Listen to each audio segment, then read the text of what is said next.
పుట్టపర్తిలో వాడివేడిగా జరిగిన జిల్లా స్థాయి సమీక్షా సమావేశం. ప్రజల దాహార్తిని తీర్చే తాగునీటిని పంట పొలాలకు మళ్లించడంపై మడకసిర ఎమ్మెల్యే ఎంఎస్ రాజు తీవ్ర ఆగ్రహం. మడకసిర నియోజకవర్గంలో దాహార్తితో ప్రజలు అల్లాడిపోతుంటే పుట్టపర్తి మాజీ ఎమ్మెల్యే శ్రీధర్ రెడ్డి పంట పొలాలకు నీరు ఎలా మళ్లించారు? ఏళ్ల తరబడిగా ప్రజల దాహార్తిని తీర్చే నీటితో పండ్ల తోటల సాగు చేస్తుంటే అధికారులు ఏం చేస్తున్నారని మండిపాటు. గత ప్రభుత్వ హయాంలో జిల్లాలో శ్రీరామిరెడ్డి, సత్యసాయి తాగునీటి పథకాలలో అనేక అవకతవకలు జరిగాయి. దీనిపై సమగ్ర విచారణ జరిపించి చర్యలు తీసుకోవాలని డిమాండ్. చర్యలు తీసుకోదా చిన్న చిన్న మైనర్ రిపేర్లు కూడా మీరు బాధ్యత తీసుకోకుండా ఇప్పుడు ఆయన రాలే ఈయన రాలేదని చెప్పేసి మాకు అవగాహన లేదు, మాకు సంబంధం లేదంటే ఎట్లా సార్? సంబంధం లేదని నేను చెప్పడం సార్, ఎక్కడ ఇష్యూ ఉంటే చెప్పండి. ఇప్పుడు నేను అనేది ఏమంటే మనకు ఎన్ఎస్ఆర్ DWP ద్వారా టోటల్ గా మన సెల్ కాన్స్టిట్యూన్సీ కవర్ అవుతుంది. అవుట్ ఆఫ్ 306, 303 విలేజెస్ కవర్ అవుతాయి. 303 331 ఇచ్చేది, కానీ 303 ఇస్తున్నారు. అదొక్కటి మనం ఎఫిషియెంట్ గా మేనేజ్ చేయగలిగితే ఇవన్నీ డిపెండబుల్ సోర్సెస్ మనకు సెల్ ఏంటంటే సార్ ఇష్యూ 1000 ఫీట్ పోతే కూడా నీళ్ళు పడుతుంది. వీడరు వినగొండది గ్రావిటీ మీద 320 కోట్ల రూపాయలు ఆల్రెడీ టెండర్ దశకి వెళ్ళింది. అది గొల్లపల్లి రిజర్వాయర్ నుండి గ్రావిటీ మీద ఆల్ విలేజెస్ కి నీళ్లు ఇవ్వాలని ప్రాజెక్ట్ శాంక్షన్ ఈ జిల్లాకి 8,000 కోట్లు, 3,200 కోట్లు సార్. అందులో మన జిల్లాకు వచ్చేసి 1,540 కోట్లు సార్. అందులో పెనుగొండ కాన్స్టిట్యూన్సీ వచ్చి 425 కోట్లు, పుట్టపర్తికి 365 కోట్లు, ధర్మవరంకు 365, హిందూపూర్కు 125, కదిరికి 180.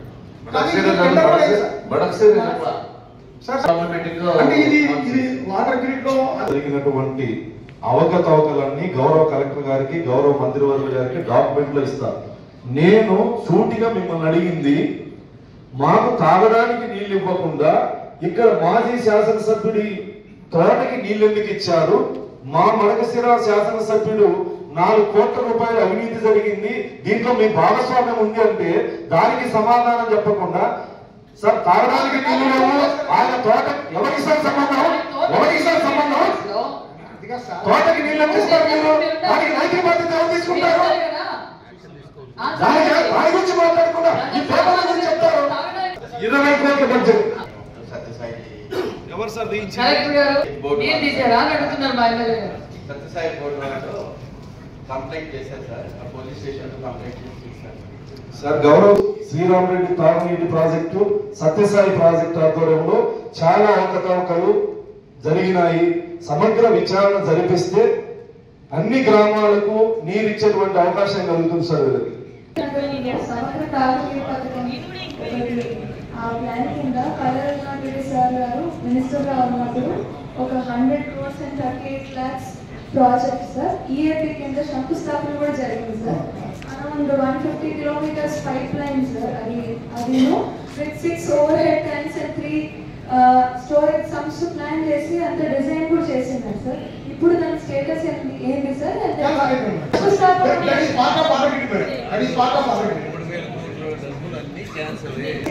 ప్రపోజల్